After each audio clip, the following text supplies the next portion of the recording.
প্রিয় দর্শক, আপনাদের স্বাগত জানাচ্ছি। যুক্তরাষ্ট্রের উত্তর পূর্বাঞ্চলে শৈত্যপ্রবাহ চলছে। প্রচন্ড বরফ চাপার মধ্য থেকে বাংলাদেশের রাজনীতির উত্তাপ আমরা টের পাচ্ছি। বাংলাদেশের রাজনীতি, জাতীয় রাজনীতি ঘিরে অনেকটা সরব হয়ে উঠেছে মাঠঘাট।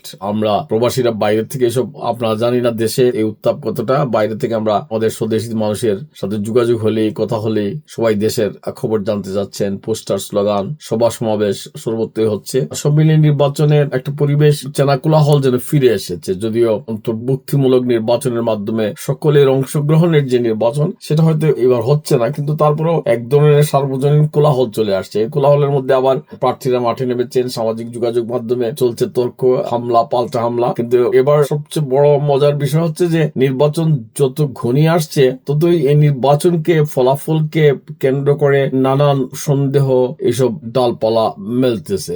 এই নির্বাচনের মাধ্যমে কি বাংলাদেশ জনগণের যে সত্যিকারের জনগণের শাসনের পথে এক ধাপ এগুতে পারবে, নাকি আগের মতোই আমরা একই জায়গায় ঘুরপাক খাবো? এই সন্দেহ, অনিশ্চয়তা আমাদের তো সঙ্গী হয়ে আছে। আমি আজকে বাঘা ইব্রাহিম টকে, ইব্রাহিম চৌধুরী খোকন, আপনাদের এইসব নিয়ে নির্বাচনী পরিবেশ, ভোটারদের অংশগ্রহণ, আস্থার সংকট, আন্তর্জাতিক প্রেক্ষাপট, এসব নিয়ে যদি আমরা কথা বলি, আপনিও এই কথায় যুক্ত হতে পারেন। আসুন আমরা বলি নির্বাচনী পরিবেশ নিয়ে।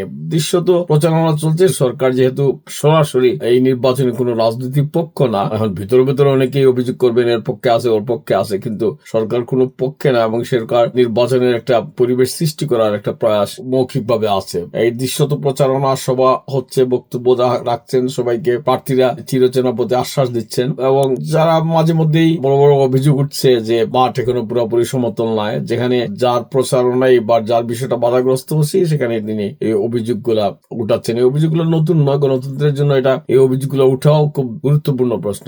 নির্বাচনের মাঠ সমান করাটা খুব জটিল, এবং এই সমান যদি না হয় তাহলে প্রতিযোগিতার অনেক ফলাফল আগেরটাই নির্ধারিত হয়ে থাকে। এই ধরনের নির্বাচন আমরা অতীতে দেখেছি। এবারও কতটা হবে না হবে এটা আমরা আগে থেকে অনুমান করতে পারি না। যদিও এই নির্বাচনকে নিয়ে ইতিমধ্যেই নানান জল্পনা কল্পনা ডালপালা মেলছে। অনেকে মনে করতেছেন জামাতকে যেভাবে মনে করা হচ্ছিল তার চেয়ে শক্তিশালী হয়ে উঠেছে। জামাত আন্তর্জাতিক সমর্থন পাচ্ছে, এমনকি পশ্চিমা মহল জামাত ক্ষমতায় আসুক এমনটা চায়। এই ধরনের একটা প্রচারণা জামাতের পক্ষ থেকে যেমন আছে, তেমন বিভিন্ন মহল থেকে প্রচারণা আছে। এর মধ্যে ওয়াশিংটন পোস্ট যখন তাদের একটা ফিচারের মাধ্যমে একটা অডিও ফাঁস করা এবং জামাত সম্বন্ধে লেখলো, দেখাতে জামাতের রাজনৈতিক শক্তি, একটা কাঠামোগত রাজনৈতিক শক্তি বৃদ্ধি হয়েছে, এবং এই আলোচনাটা প্রকাশ্যে চলে আসছে যে এখন যুক্তরাষ্ট্রের কাছে জামাত অধিকতর গ্রহণযোগ্য। পাশাপাশি ভারতের সাথেও যে জামাতের যোগাযোগ হচ্ছে, এগুলো আমরা জানতে পারলাম। এবং এখানে ফলে বেগম খালেদা জিয়ার মৃত্যু, তারপরে তারেক জিয়ার মাধ্যমে যেটা বলা হয়েছিল যে জনগণের যে জোয়ার, সেটা ঠিকই আছে, কিন্তু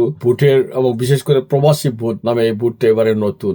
এই ভোট সংগ্রহের বেলায় বিএনপি কতটা কাজ করেছেন আগে থেকে আমরা জানি না। বিএনপি তো অনেক জায়গায় প্রার্থী ঠিক করতে পারেন নাই শেষ মুহূর্ত পর্যন্ত। তো এই অবস্থায় একা তারেক জিয়া কতটা সেই ভোটের কৌশল গুলা, এবং আমাদের ভোট গুলা অনেকগুলাই অনেক টেকনিক্যাল ভাবে এগুলাকে হ্যান্ডেল করা হয়, এবং আমিও বিশ্বাস করার যথেষ্ট কারণ আছে। এই টেকনিক্যাল হ্যান্ডেলে জামাত অনেক বেশি দক্ষ বিএনপি থেকে। যদিও বিএনপির পক্ষে সাধারণ মানুষের একটা জনজোয়ার আছে। আমাদের সাধারণ মানুষ যারা আওয়ামী লীগ বিএনপি গণনার মানুষ, একই, কখনো এরা বিএনপি কে পছন্দ করেছেন, কখনো আওয়ামী লীগকে পছন্দ করেছেন, কিন্তু জামাত দীর্ঘ প্রস্তুতি নিয়ে প্রত্যেকটা এলাকায় যেভাবে কাজ করেছে, প্রবাসী কাজ করেছে, এবং প্রবাসী ভোটারদের মধ্যে আমি জানি না, আমি নিজে প্রবাসী ভোটার হতে পারি নাই, কিন্তু আমি জানি না যে প্রবাসী ভোটার বিএনপি এবং জামাতের এই দুইকে কেন্দ্র করেই তো ভোটগুলা কাস্ট হয়েছে, এবং সেখানে বিএনপি কতটা কাজ করতে পেরেছেন। এবং অনেক প্রবাসী ভোটারই দেখা যাবে শেষ পর্যন্ত বিভিন্ন আসনে নীতি নির্ধারক হয়ে উঠবে। 5-10 হাজার ভোট যদি এক একটা কেন্দ্রে বা এক একটা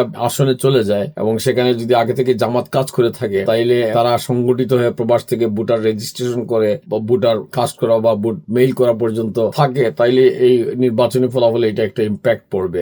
তো আগে থেকে এইসব বিষয়ে সেই সময় নজরে আছেন। কিন্তু এই নির্বাচনে আমরা নাগরিকদের সাধারণ একটা প্রশ্ন যে আমাদের ভোটের মূল্য আসলে কতটা। আস্থার সংকট যদি হয়, নির্বাচন কমিশন যদি নিরপেক্ষ না হয়, শুধু কথাবার্তায় যদি নিরপেক্ষতা থাকে, তাহলে দৃশ্যমান হতে হবে। এবং এই আপনার যে নিরপেক্ষতা, বারবার আমরা দেখি যে কখনো চাপের মুখে নির্বাচন কমিশন ইতিমধ্যে একাধিক সিদ্ধান্ত নিয়েছে, যেগুলো সিদ্ধান্ত প্রশ্নবিদ্ধ সাধারণ নাগরিকের কাছে। কোনো দলের পক্ষে যেতে হয় না, কিন্তু নির্বাচন কমিশন শক্তভাবে দৃশ্যমান নিরপেক্ষতা যদি না দেখায়, তাহলে সাধারণ জনগণের মধ্যে এত সহজেই আস্থা ফিরে আসবে না। বিভিন্ন সিদ্ধান্তগুলো কেমনে নেওয়া হয়েছে, কেন নেওয়া হয়েছে, কিভাবে নেওয়া হয়েছে, এই স্বচ্ছতা অন্তত নির্বাচন কমিশনের পক্ষ থেকে মানুষ আশা করে। এটা তো মানুষের বিবেকের আমানত, এবং নির্বাচন কমিশনই যদি এটা স্বচ্ছভাবে মানুষের কাছে জবাবদিহি না করতে পারে, এটা একটা সাংগঠনিক সংস্থা। নির্বাচন কমিশন কারো চাপের কাছে নথি স্বীকার করার কথা নয়, কিন্তু নির্বাচন কমিশনের ভেতরের লোক যদি আবার কোন দলের প্রতি অঙ্গীকারবদ্ধ থাকেন, কোন দলীয় রাজনীতিতে তিনি ঢুকে পড়েন, তাহলে এটা ভিন্ন কথা। এবারে নির্বাচনের সবচেয়ে বড় বিষয় যেটা হবে তরুণ ভোটাররা। আমরা যারা আমাদের প্রজন্মের মানুষ, আমরা হয় বিএনপি কে ভোট দিয়েছি, নয়কে আওয়ামী লীগকে ভোট দিয়েছি, কখনো আওয়ামী লীগকে পছন্দ করেছি, অথবা আওয়ামী লীগের বিরুদ্ধে ভোট দিতে গিয়ে যখন যাকে মনে হচ্ছে ভোট দিয়েছি। মোটামুটি এই ধারায়, এবং যারা জামাত ইসলাম করতেন তারা জামাত ইসলাম করতেন। ইসলাম পছন্দ দলগুলোর সাথে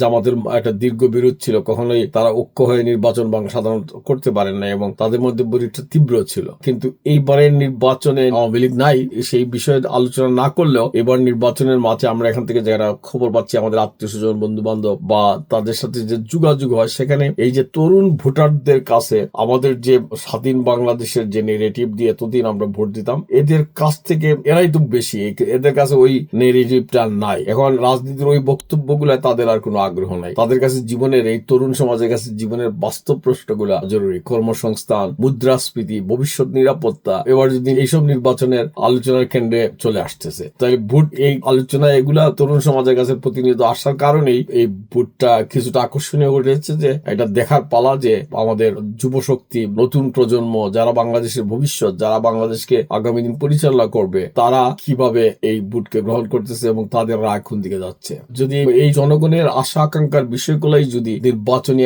আলোচনার কেন্দ্রে না থাকে, তাহলে ভোট আর আকর্ষণ থাকে না। ভোট তখন একটা উৎসব নয়, একটা দায়িত্ব নয়, দূরের কোনো ঘটনা হয়ে দাঁড়ায়। নির্বাচনের পাশাপাশি প্রশাসন, আইন শৃঙ্খলা পরিস্থিতি, এসবের ভূমিকাটাও অত্যন্ত জরুরি হয়ে পড়েছে, এবং আমরা কি নির্বাচনে যারা আছেন তারাই মনে করেন যে প্রশাসনের কাছ থেকে সমান সুযোগ পাওয়া যাচ্ছে, সমান নিরপেক্ষতা আচরণ তারা পাচ্ছেন, এবং আইনের শাসন সর্বতভাবে সর্বোচ্চভাবে কার্যকর হয়েছে। এখন ভোট দিতে গিয়ে যদি কেউ মনে না করে যে আমরা ভুল জায়গায় চলে আসছি, আমার রায়টা এখানে আমি দিতে পারতেছি না, নির্বাচনের প্রার্থী হয়েছি, আমি সমান আচরণ পাচ্ছি না, ভয়মুক্ত ভোটই জনগণের শাসনের প্রধান শর্ত। মানুষ নির্ভয়ে, নিঃসংকোচে, বিনা প্রভাবে ভোট দেবে। বাংলাদেশের রাজনীতি নিয়ে আন্তর্জাতিক মহলের নজর নতুন কিছু নয়। সাধারণ অর্থে তারা একটা গ্রহণযোগ্য, অংশগ্রহণমূলক নির্বাচন দেখতে যাচ্ছে। তবে শেষ পর্যন্ত নির্বাচন আমাদের বাইরের স্বীকৃতি তখনই অর্থবহ যখন দেশের সাধারণ নাগরিকরা মনে করবেন এই নির্বাচনে আমাদের কথা বলার সুযোগ দিয়েছে। এই নির্বাচনের মধ্য দিয়ে কে ক্ষমতায় আসবেন সেটা এখন বড় প্রশ্ন না। এই নির্বাচন কি আমাদের রাজনীতিতে, আমাদের সামাজিক জীবনে, আমাদের দেশের যে ঘটনা প্রবাহ, তাতে কি একটা কার্যকর পরিবর্তনের সুযোগ তৈরি করতে পারবে?